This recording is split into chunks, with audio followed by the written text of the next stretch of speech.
Can you dig it, Bulls fans? That's the $200 million man I've been waiting to see. Oh my God, Coach! How's Coach it is going, out of everyone? his skin. Welcome everybody back to Bulls Postgame. Here on Windy City Digits, that's Vic. I'm Carl. Bulls win tonight, 108-99. Front end of a back-to-back. You thought the game was boring in the first half. What? I didn't say That's it what you was texted boring. me.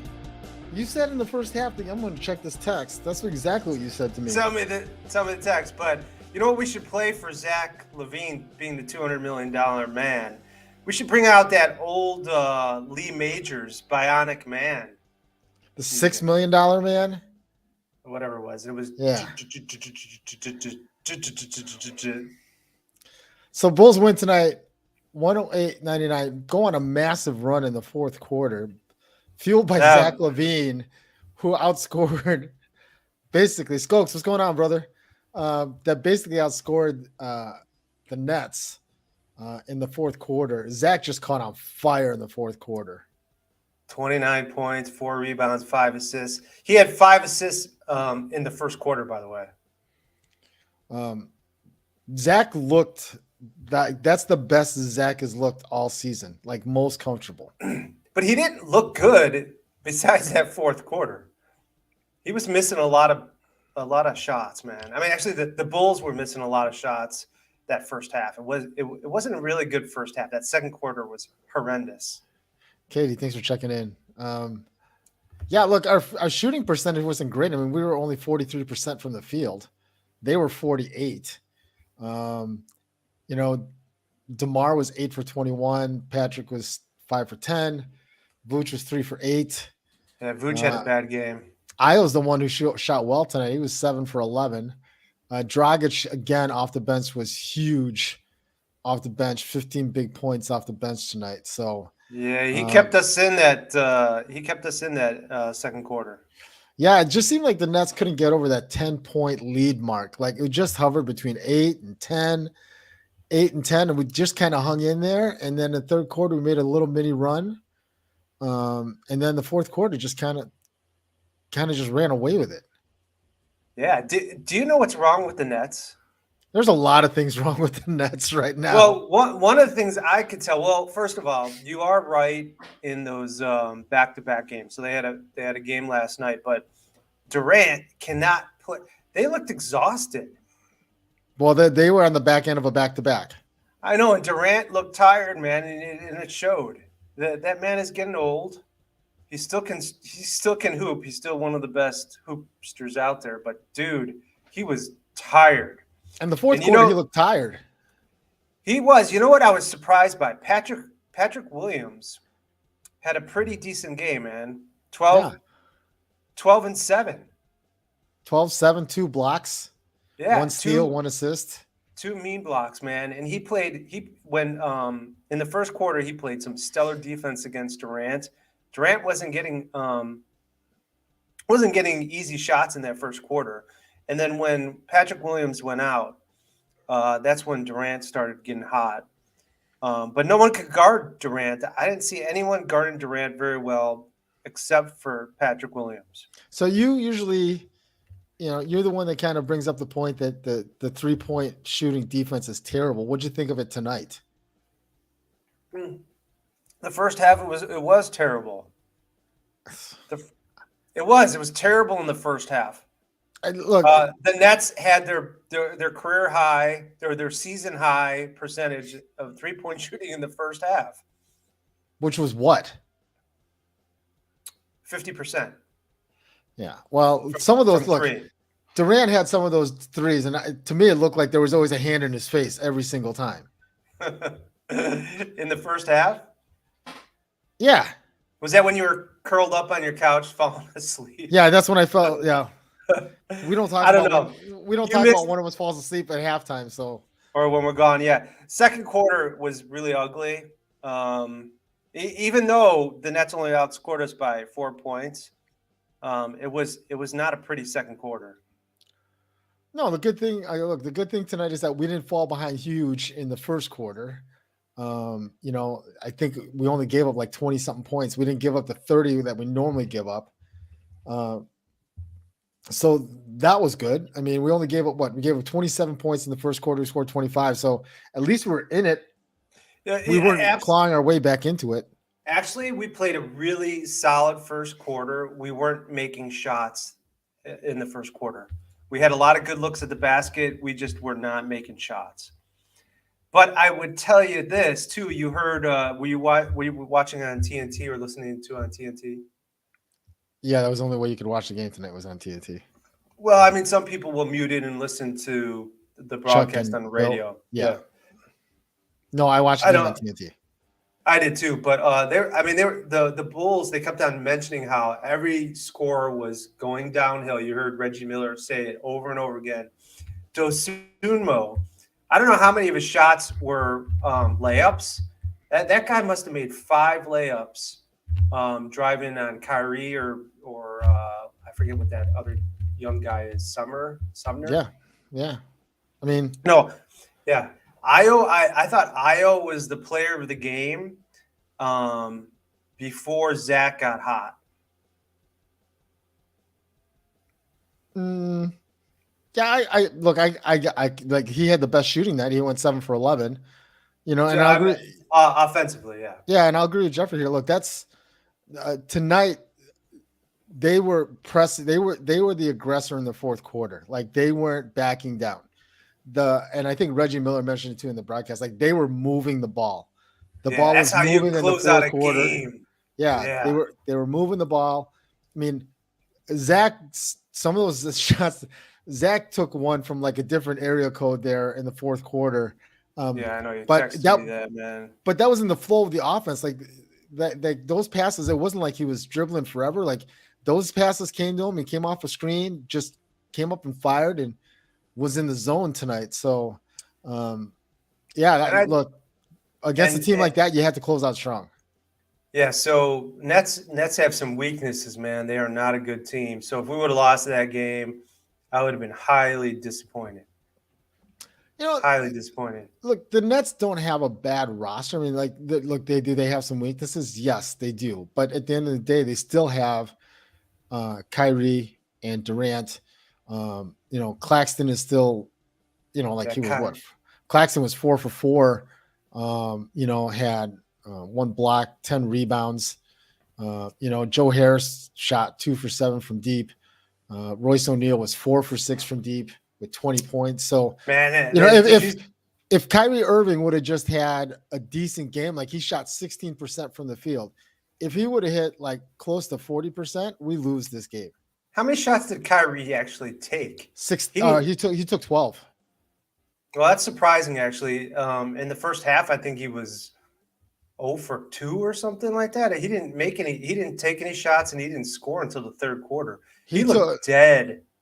He was 0 for 6 from 3, 2 for 12 overall. Let me look at this shot chart and see what I can see here for Jeffrey. You are so right, Jeffrey. I mean, with them firing Nash last night, that's not the biggest headache. It isn't. And if you heard the TNT broadcast, I mean, they were ripping Kyrie and the players' union for not talking more about Kyrie's Twitter post about that anti-Semitic. Yeah.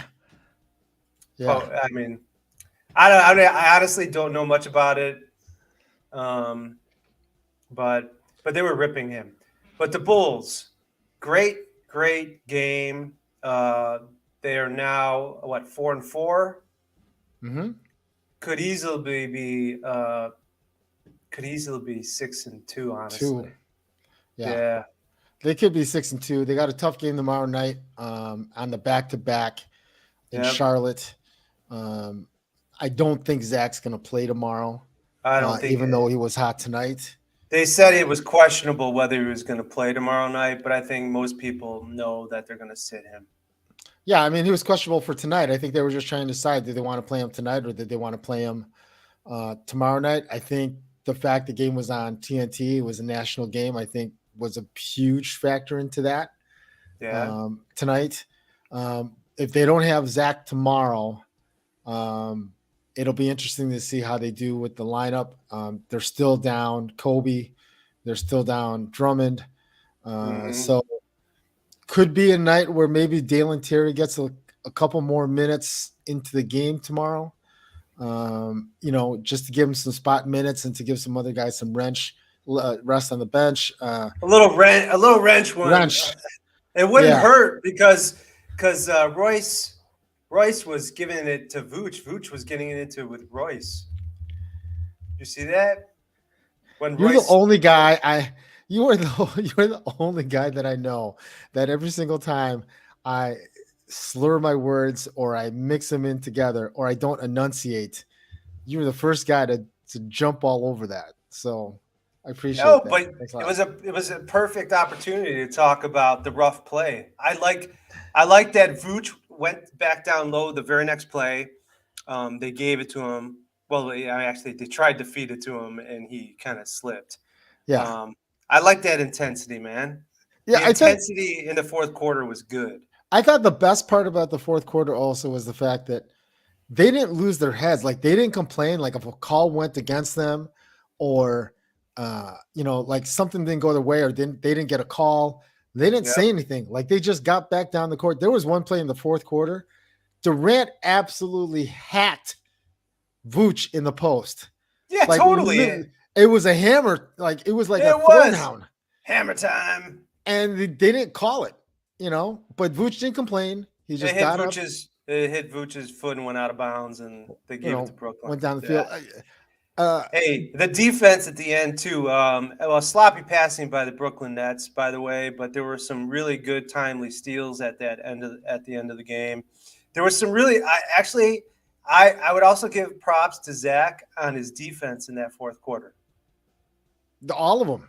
Yeah. Zach, Io, I'm just AC, giving a all of little them. more special praise to Zach. He needs some positive reinforcement so he can continue both plays at the end of the game Now, on both sides. look, and then to Jeffrey's comment here, right, about Zach playing tomorrow, Kukoc never taking a day off.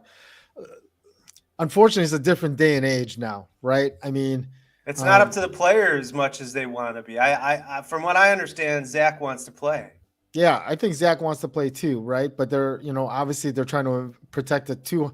They don't want to call. They don't want another Lonzo situation, right? Where Yeah, I agree. You know what? What one thing that I think is frustrating though.